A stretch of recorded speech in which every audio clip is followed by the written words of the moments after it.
Hello అందరికీ welcome to గుమగుమలాడే వంటిల్లు. ఈరోజు వచ్చేసి పొట్లకాయ కర్రీని పాలు వేసి చాలా సింపుల్గా టేస్టీగా ఎలా ప్రిపేర్ చేసుకోవాలో చూసేద్దాము.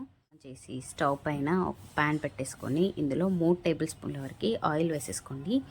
ఆయిల్ కాస్త హీట్ అయిన తర్వాత పోపు దినుసులు, ఒక సన్నగా కట్ చేసి పెట్టుకున్న 5-6 పచ్చిమిరపకాయలు, ఒక మీడియం సైజు ఆనియన్ని వేసి లైట్గా ఫ్రై చేసుకోండి. ఇప్పుడు ఇందులోనే 1 టీ స్పూన్ అల్లం వెల్లుల్లి పేస్ట్, 1/2 టీ స్పూన్ పసుపు వేసి పచ్చివాసన పోయేంత దాకా బాగా ఫ్రై చేసుకోండి.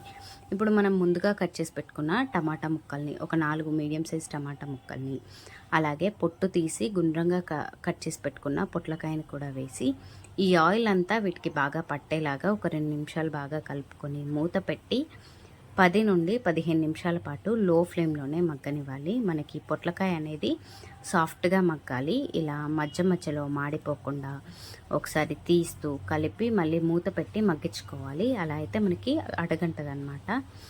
ఇలా సాఫ్ట్గా మగ్గిన తర్వాత ఇందులోనే ఒక 2 టేబుల్ స్పూన్ల వరకు కారము, ఒక 2 టేబుల్ స్పూన్ల వరకు ఉప్పు, అలాగే 1 టీ స్పూన్ జీలకర్ర పొడి, 1 టీ స్పూన్ ధనియాల పొడి వేసి ఈ మసాలా అంతా ముక్కలకి బాగా పట్టేలాగా ఇంకో 2 నిమిషాలు బాగా కలుపుకోవాలి.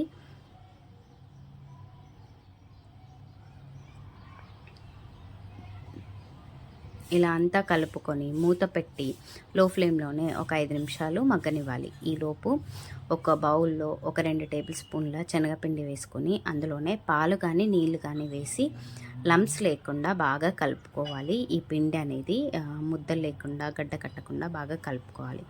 ఇప్పుడు మూత తీసి చూస్తే మనకి ఆయిల్ అనేది రిలీజ్ అయ్యి ఉప్పు కారము బాగా ఉడికిపోయి ఉంటాయి. ఇప్పుడు మనం కలిపి పెట్టుకున్న ఈ పిండిని కూడా వేసి అంతా ఒకసారి బాగా కలుపుకొని మూత పెట్టి ఇంకో 2 నిమిషాలు మగ్గనివ్వాలి. ఇలా మగ్గితే మనకి పిండి అనేది బాగా కుక్ అయి ఉంటుంది. ఇప్పుడు ఇందులోనే 1 కప్పు వరకు పాలను వేసేసుకోండి. మనకి పాలు వేస్తేనే ఈ కర్రీ అనేది టేస్ట్ బాగుంటుంది అనమాట. ఇప్పుడు ఈ పాలన్నీ ఒకసారి కలిసేలాగా బాగా కలుపుకొని సాల్ట్ అడ్జస్ట్ చేసుకొని మళ్ళీ మూత పెట్టి ఒక 10 నుండి 15 నిమిషాల పాటు లో ఫ్లేమ్లోనే మగ్గనివ్వాలి. మనకి ఇక ఆయిల్ అనేది ఇలా రిలీజ్ అయిపోతూ ఉంటుంది అనమాట. ఈ స్టేజ్లోనే మనం మూత తీసి 1 టీ స్పూన్ వరకు బటర్ వేసుకోండి. బటర్ అనేది ఆప్షనల్, ఉంటే వేసుకోవచ్చు, నా దగ్గర ఉందని వేశాను.